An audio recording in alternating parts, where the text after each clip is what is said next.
Good afternoon, and thank you for joining us for day 4 of Leeds Digital Festival. My name's Claire Cox, and I work for the technology consultancy Scott Logic here in Leeds. Today, I'm joined by my colleague Alex Turner, who will be talking to us about inclusive design and how diversity is the key to building better technology. If you have a question for Alex, pop it into the question box, and we'll take as many as we can at the end. But before we get going, let me tell you a bit about today's speaker. Alex is a user experience designer at Scott Logic, where he solves complex problems and designs intuitive solutions for clients over a wide range of sectors. Alex spends his time trying to combine his passion for grassroots activism with his interest in new and emerging technologies. So let me pass you over to Alex to get us started. Thanks so much for that, Claire. And hi, everyone. As Claire mentioned, we'll be talking about inclusive design today and how diversity is the key to building more human products, or as I like to call it, designing for real human beings. One of the things that I think is really key to acknowledge as we're moving into this presentation is there's a very interesting relation that I found in my experience between inclusive design and language.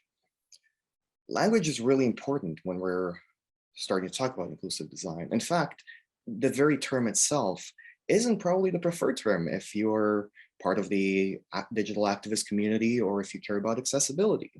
But I think it's actually perfect for reflecting how our industry is today and why it needs to exist.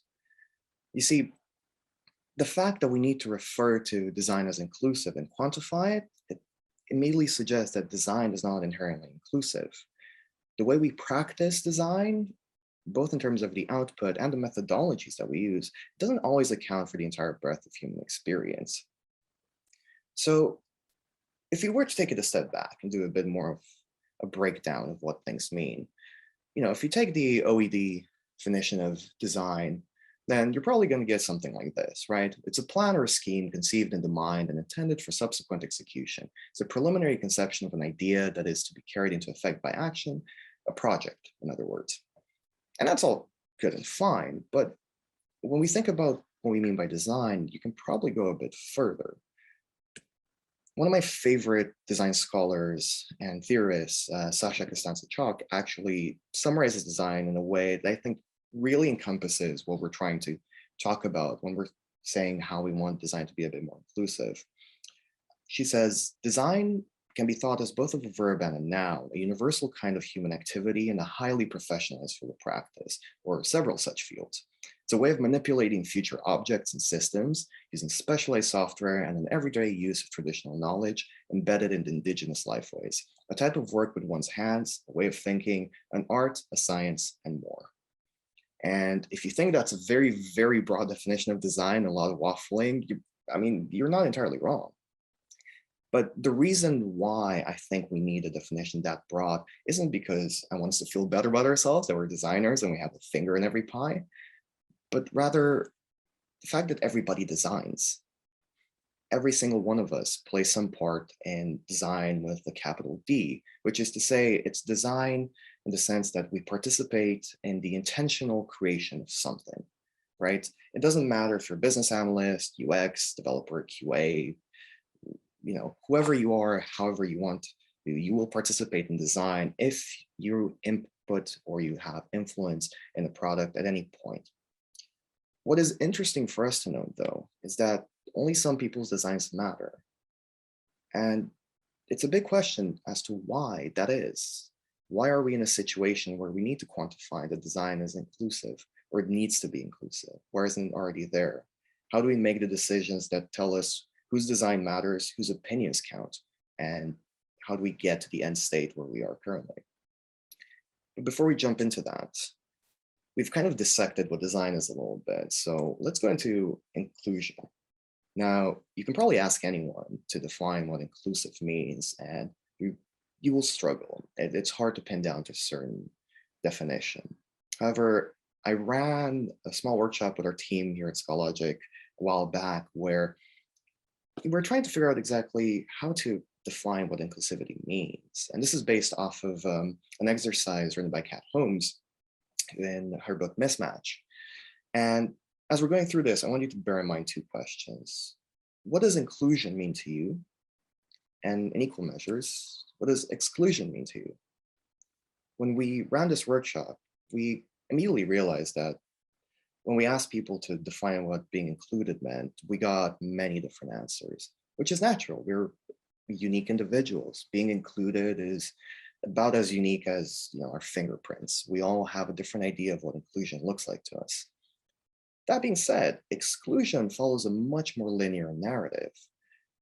We've all been excluded out of something at some point, whether intentional or not, whether out of ignorance or malice.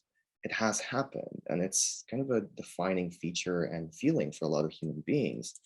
It's the feeling of being left out. So Kat Holmes suggests that we start from the point of exclusion. And for me, as somebody who's tried to understand exactly how exclusion happens, it's perhaps the most useful point to jump onto. So let's start there. One of the first guiding principles of inclusive design is recognizing exclusion.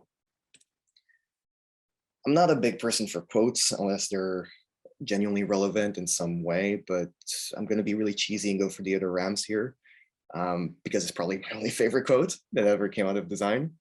But truly, indifference towards people and the reality in which they live is actually the one and only cardinal sin of design. And I don't think there's any bigger truth that we could actually have in design or modern design. It raises the question. We do research, right? Research is an integral part of what we do when we design things. You ask any UX designer, it's probably going to be the first thing they're going to tell you. So that raises the questions, why do we keep sinning? Why do we keep making mistakes and building products that just exclude people? Well, design itself is kind of likely to be more so the source of exclusion rather than inclusion. And, this is not exactly new to us. We need to understand that the moment we're starting to do research, our own biases and the way we perceive the world, whether we like it or not, start to come in. It's no news to anyone that the world of tech is male, pale, and stale. But when that kind of stuff starts appearing more so in the technology we're building, we start seeing a lot more problems. Quite famously, not that long ago, Twitter had a few issues with its image cropping algorithm, which seemed to prioritize white faces over Black ones. On screen is pictured an article from The Guardian from September 2020 titled "Twitter Apologizes for Racist Image Cropping Algorithm. Users highlight examples of feature automatically focusing on white faces over Black ones." Immediately, it makes you question, is this out of ignorance or is it out of malice? The good part in me wants to say it's out of ignorance, but the reality of it is that it's simply a lack of awareness. Quite often, we look at derivative data sets that are used to train these algorithms, and they mostly end up being designed for white faces, not necessarily because somebody wanted to be racist, but more so because nobody ever considered that their reality might be different from somebody else's. So at this point, you might be thinking, sure, Alex, but it's Twitter, it's image cropping. Like, it's bad. They shouldn't have done it, but is it really there? And the reality is, yes. As we mentioned earlier, these data training sets, they are then being derivated and used in other processes. Amazon as well, very similarly, not that long ago, had to scrap their AI recruiting tool for the simple fact that it started showing bias against women.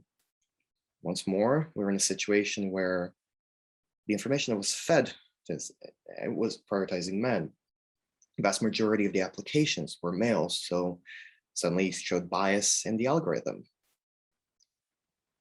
We move it even further with one example that has happened only last month, and really raises the question of, how did we get here? If you may have seen this in the news, at the Tokyo Paralympics, there was a self-driving bus that collided with a Paralympic athlete who was visually impaired. What's interesting about this is, we're getting to that point where we're starting to see the tension between the level of trust we have in our technology and where the human element comes in. Now, these self-driving buses had a human counterpart inside to take control if things went wrong. The problem was that the athlete was visually impaired. They weren't able to see there was a vehicle incoming. And the bus was, despite being able to recognize human beings, was never trained with any sort of disability forward data. So it had no idea how to recognize a person that wasn't able-bodied. As far as the person inside the bus who was meant to take control, by the time they realized the algorithm couldn't recognize this person, it was too late. The impact happened. Now, luckily, the athlete wasn't injured too badly. They ended up having to go to the hospital and missing the event on the day, but they were fine. It does raise the question, though, where do these gaps happen? You know, you'd think it's something that by 2021, when we're starting to see these algorithms playing more and more important parts in our lives, we'd have an understanding of how we get here. But that's not inherently true. I like to think of technology as a force multiplier. Every single bias we currently have, the moment we start adding technology to it, we either reinforce it or we amplify it. And it's the reason why when we're starting to talk about developing products, we need to start talking about putting the people who are most impacted by them first. The decisions we make as designers have a direct impact on what they're doing.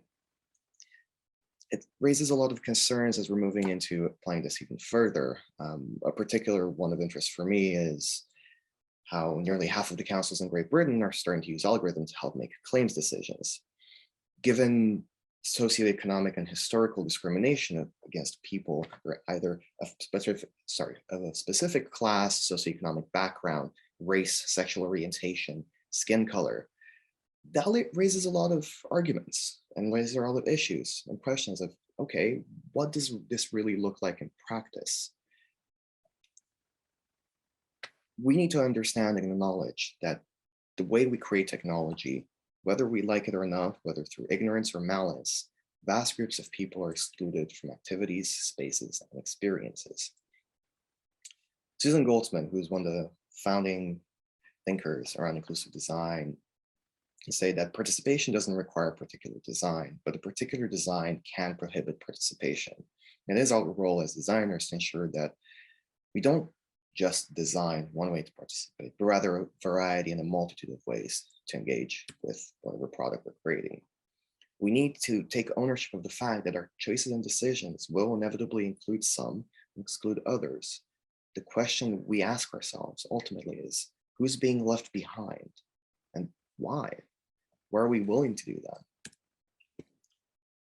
Physical, cognitive, and social exclusion is often the result of mismatched interactions. In fact, the World Health Organization changed their definition of disability not that long ago to one that used to be the legal definition of disability, which was this person is disabled, therefore they can't do something, to the social model of disability, in which they understood that people aren't disabled in themselves. People are disabled by their environment.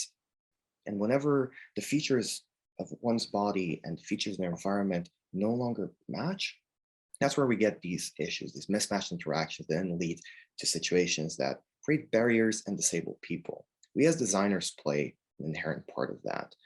People aren't disabled by their bodies, they're disabled by the decisions that we make. And again, how we approach this linguistically as well is very important. Framing these conversations as to what happens ultimately defines how we approach this in terms of designing a solution.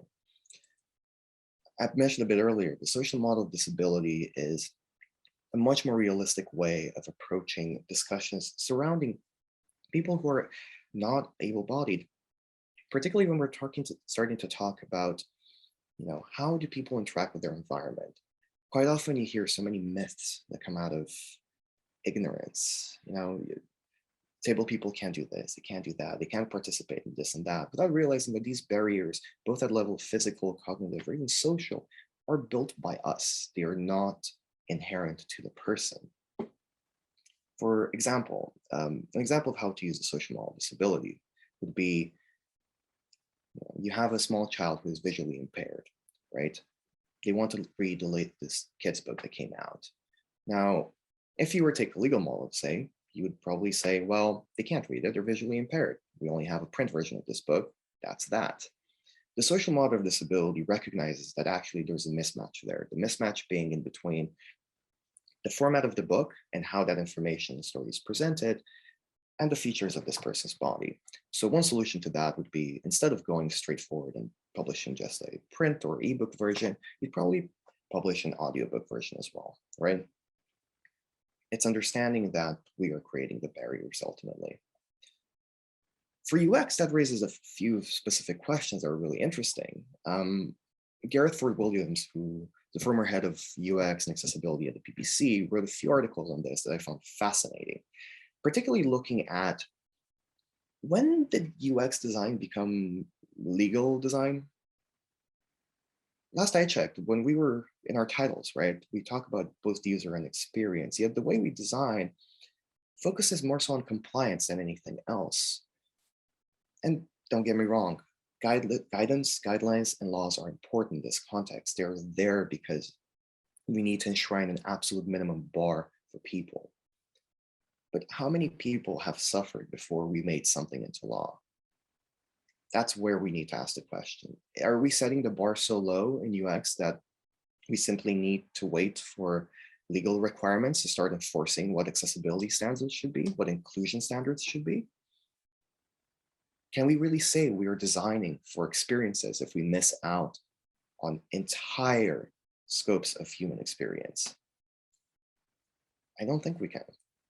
Quite often when you look at accessibility in a project, you'll start off with a project that is inclusive. When it's an idea, it's very easy to be inclusive when we're at the stage of a concept. But more often than not, accessibility gets reduced to a series of checklists, nothing more. Have you passed this rating? Have you done this? Have you done that?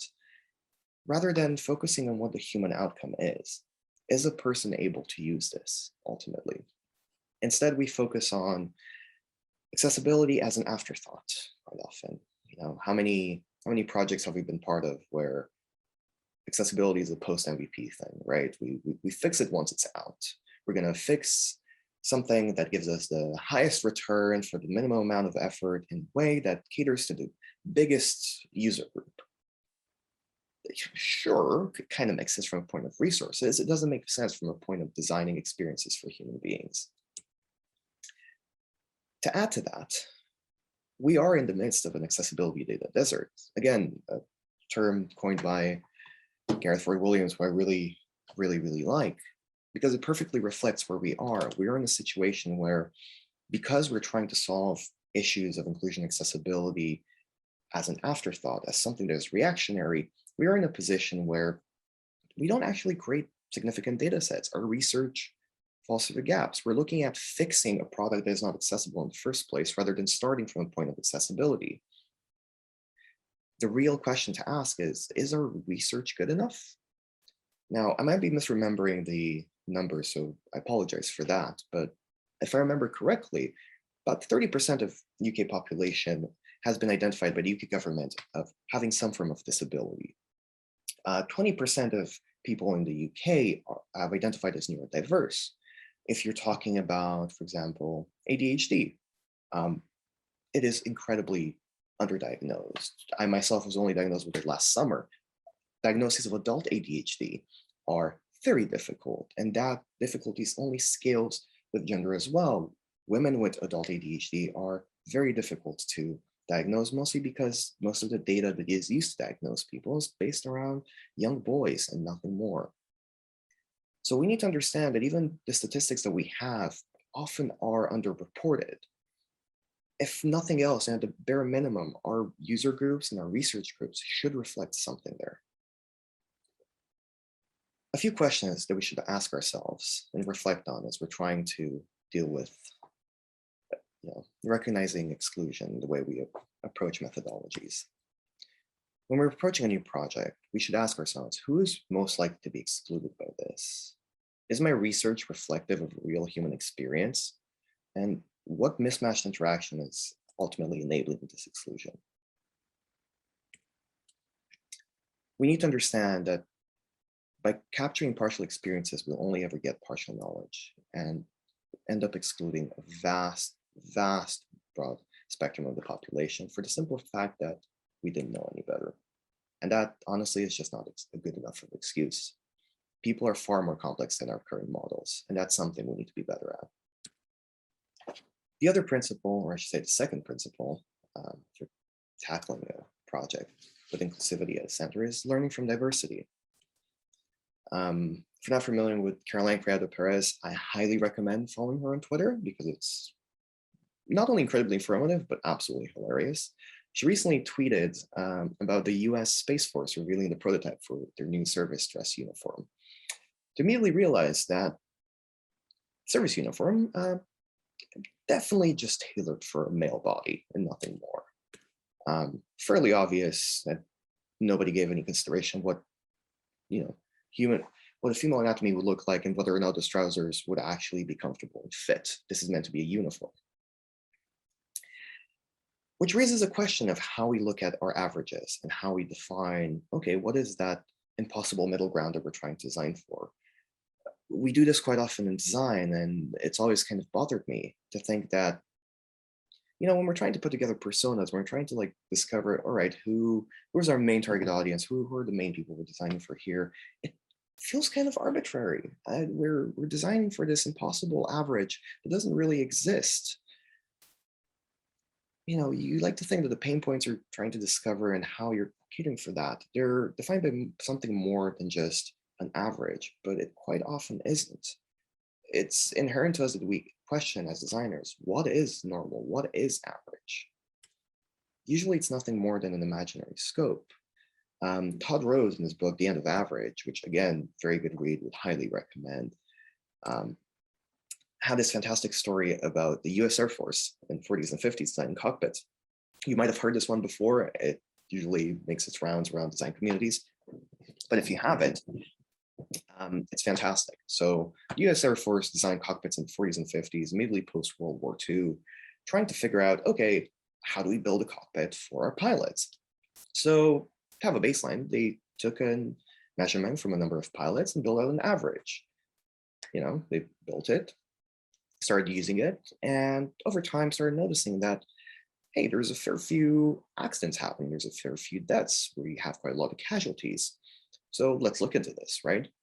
Soon they discovered that they couldn't actually trace it to either pilot error or failures of engineering.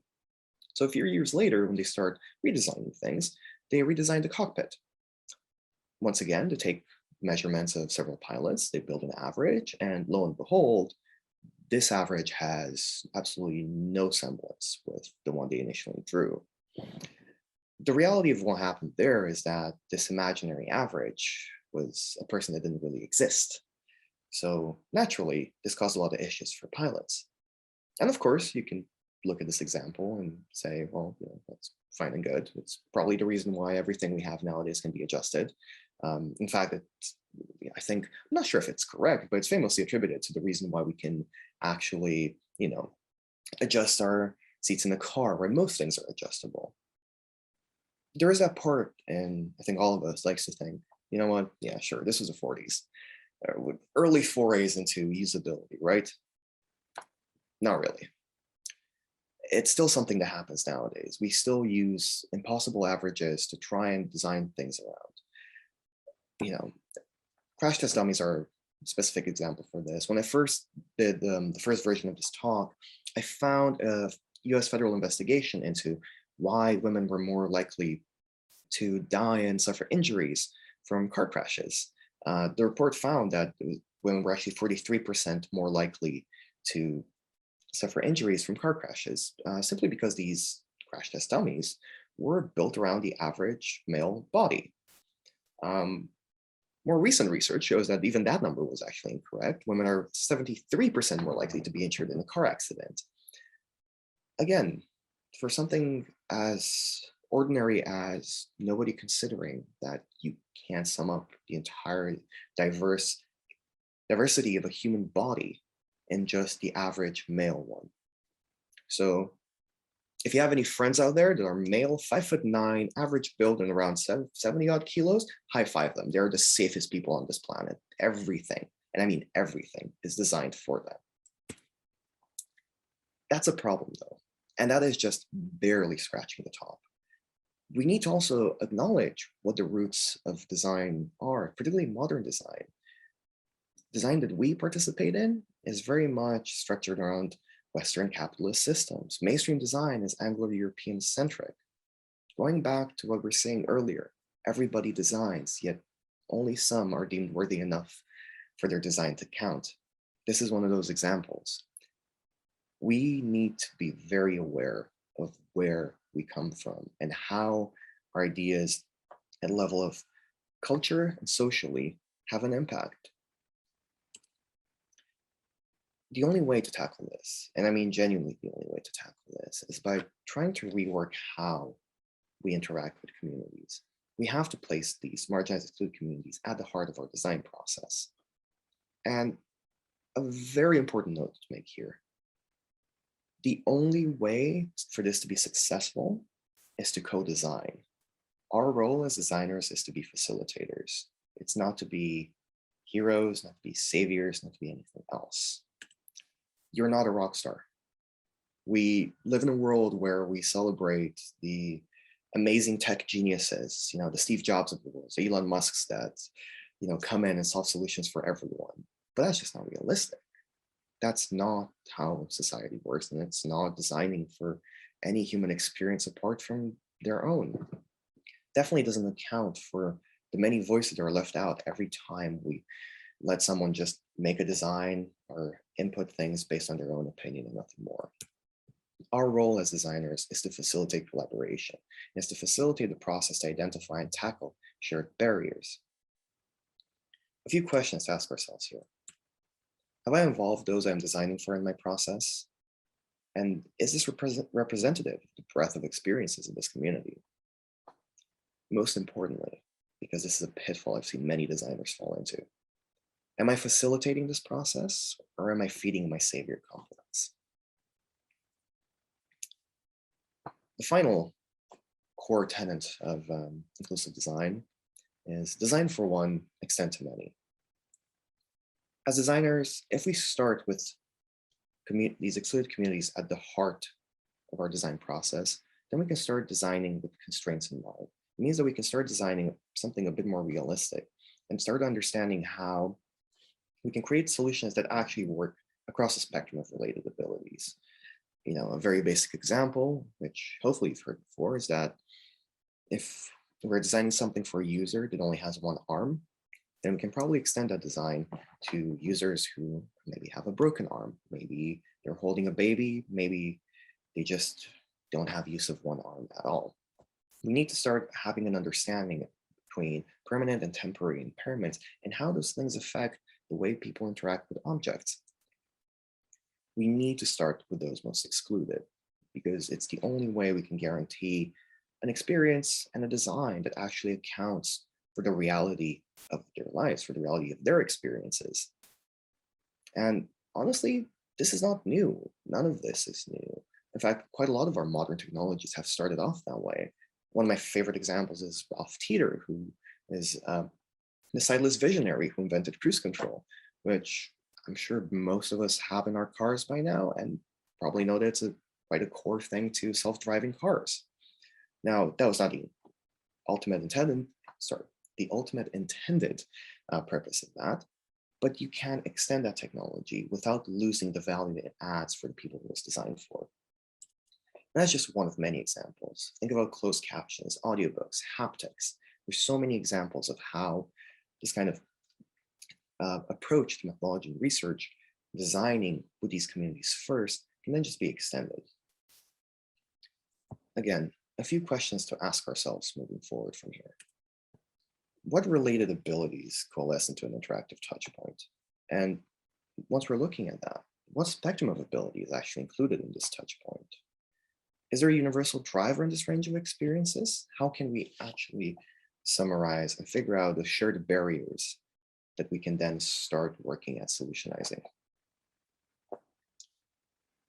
The last part that I really want to talk about is what the next steps look like, particularly in regards to design justice.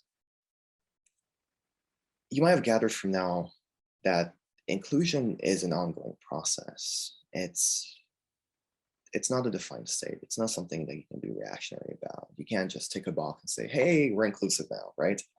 It doesn't work like that. But inclusive design is only a start.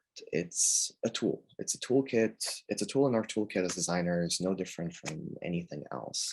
It's imperfect. It does not solve everything at all.